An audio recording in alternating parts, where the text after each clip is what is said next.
آج ہم نے جو دیکھنا ہے وہ یہ دیکھنا ہے کہ ایف ایس سی اور ایف اے کہ اردو کمپلسری کا پیپر کس طرح آتا ہے. یہ 100 مارکس کا پیپر ہے جو آپ کے ٹوٹل مارکس میں بہت زیادہ اہمیت کا حامل ہے. سارے ہی پیپر اہمیت کے حامل ہوتے ہیں لیکن یہ 100 مارکس آپ تھوڑی سی محنت کے ساتھ حاصل کر سکتے ہیں. 100 تو نہیں مگر 90 لے سکتے ہیں آپ اس میں سے. بعض اگر چیکرز اچھے والے ہوں تو پھر وہ 95 97 بھی دے سکتے ہیں. تو ہم اگر پیپر دیکھیں تو پیپر میں دو حصے اس کا جو پیپر ہوتا ہے اردو کا وہ دو حصوں پہ مشتمل ہوتا ہے. ایک ہوتا ہے معروضی حصہ اور ایک ہوتا ہے انشائیہ حصہ. جو معروضی حصہ ہے وہ 20 نمبر کا ہے اور جو آپ کا سبجیکٹو حصہ ہے وہ آپ کا ہے 80 نمبر کا. 80 نمبر آپ اچھی سی محنت کرنے کے بعد حاصل کر سکتے ہیں اور 20 نمبر جو ہے وہ معروضی سوالات پہ ہیں. اگر آپ نے ان کو تھوڑی سی محنت کے ساتھ تھوڑی سی سمجھداری سے حل کیا تو انشاءاللہ وہ 20 نمبر بھی پکے ہوتے ہیں. سبجیکٹو میں تھوڑے بہت مارکس کی کنڈکشن ہوتی ہے لیکن اگر ہم دیکھیں تو آپ کا یہ 80 مارکس کا جو پیپر ہے وہ کس طرح ہوتا ہے. پہلا سوال جو ہے وہ تو آپ کا معروضی سوال ہے. دوسرا سوال جو ہے وہ آپ کا دو پارٹ سے مشتمل ہوتا ہے. ایک ہوتا ہے نظم کا، پہلا الف پارٹ جو ہوتا ہے وہ نظم پر مشتمل ہوتا ہے اور بے پارٹ جو ہوتا ہے وہ غزل پر مشتمل ہوتا ہے. غزل جو ہے آپ کو نظم جو ہے نظم کے جو آپ کو دیے جاتے ہیں 2 شعر دیے جاتے ہیں. ٹھیک ہے، 2 شعر دیے جاتے ہیں. آپ نے اس میں سے 1 نمبر جو ہوتا ہے وہ شاعر کا ہوتا ہے. آپ نے شاعر پہچاننا ہوتا ہے کہ اس شاعر کی نظم ہے. آپ نے ان دونوں کی تشریح کرنی ہوتی ہے. ٹھیک ہے، دوسرا جو آپ کے پاس آتا ہے وہ یہ ہے غزل. غزل کی جو تشریح کرنی ہوتی ہے آپ نے غزل کا بھی آپ نے یہ دیکھنا ہوتا ہے یہ کس شاعر سے ہے. اس کا بھی 1 نمبر ہے. شاعر جس غزل کی شاعر سے ہے اس شاعر کا نام لکھنا ہے، اس کا 1 نمبر ہے. باقی غزل کی تشریح ہے. یہ آپ نے ہمیشہ یاد رکھنا ہے کہ آپ نے جو تشریح کرنی ہے وہ الگ الگ اشعار کی کرنی ہے. کبھی بھی ایک ساتھ ایک اشعار کی نہیں کرنی کہ آپ نے سارے اشعار ایک ساتھ لکھے اور تشریح کر دی. ایسا بالکل بھی نہیں کرنا بلکہ ہر شعر الگ لکھنا ہے اور اس کی الگ تشریح کی جائے گی. اور اس کی جو تشریح ہے کم از کم 1.5 پیج ہونی چاہیے اور اس میں حوالے کے اشعار موجود ہوں.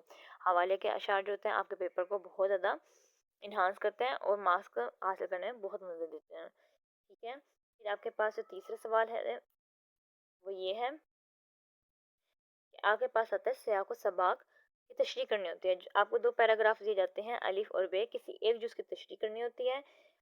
یہ آپ کے جو ہے سبجیکٹ آپ کی کتاب ہے اس میں آپ کے تقریباً 14 سبق ہیں. اگر آپ پہلے 7 سبق کر لیں اچھے سے، اگر آپ انہیں پریپیئر کر لیں اتنے اچھے سے کریں کہ آپ کو کوئی بھی ٹاپک دیا جائے اور آپ پوری پہچان لیں کہ کون سے چیپٹر سے ہے، کون سے مصنف کا نام کیا ہے، آپ اس کو پہچان کر لکھ لیں اور آپ کا 1 نمبر مصنف کا نام کا ہے اور 1 نمبر جو ہے وہ سبق کے عنوان کا ہوتا ہے.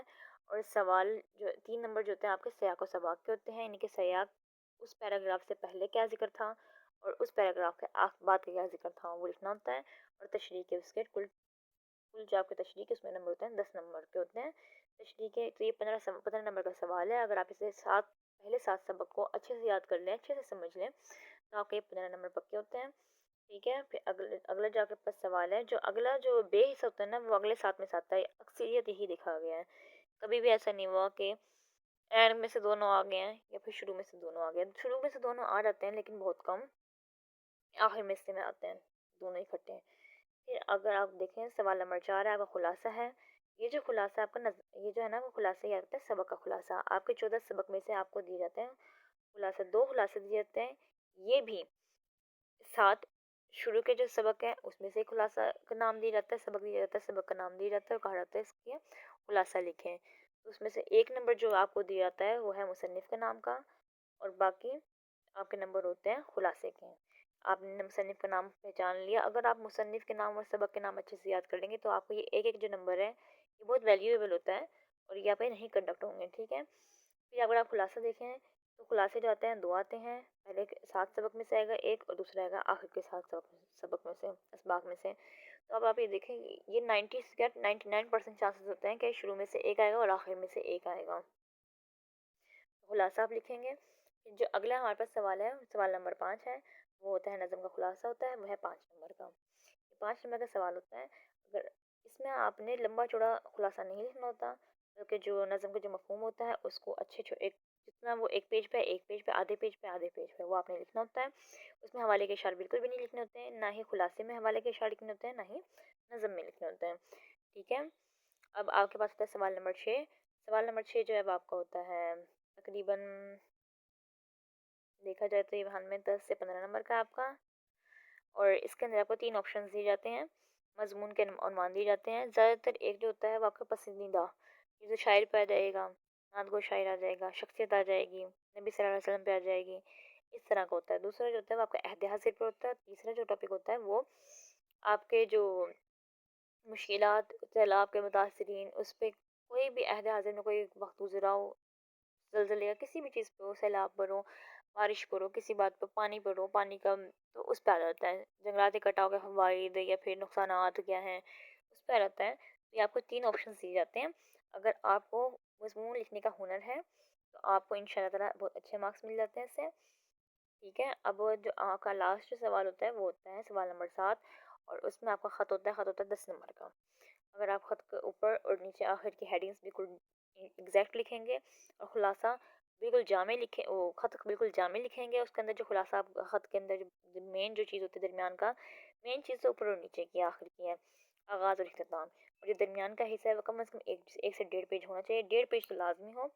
کچھ لوگ سمجھتے ہیں کہ صرف تھوڑا سا 5-6 لائنیں جیسے ختم ہوتی ہیں، جیسے اس میں دیا ہوتا ہے تھوڑا سا لکھا ہو تو پورے نمبر مل جاتا ہے، ایسا کچھ نہیں ہوتا۔ آپ کو اچھا خاصا خط لکھنا پڑتا ہے اور ایگزیکٹ جامع لکھنا ہوتا ہے، اس کا آپ کو اچھے مارکس ملیں گے۔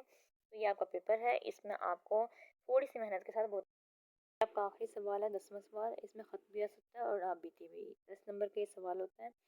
آپ بیتی روداد ہوتی ہے، روداد ادھر ہوتی ہے اپنے آپ پہ جو گزری ہے اس کے بارے میں آپ بیتی ہو سکتی ہے، کسی بھی بارے میں آپ بیتی کہہ سکتے ہیں، اس کے بارے میں لکھنی ہوتی ہے۔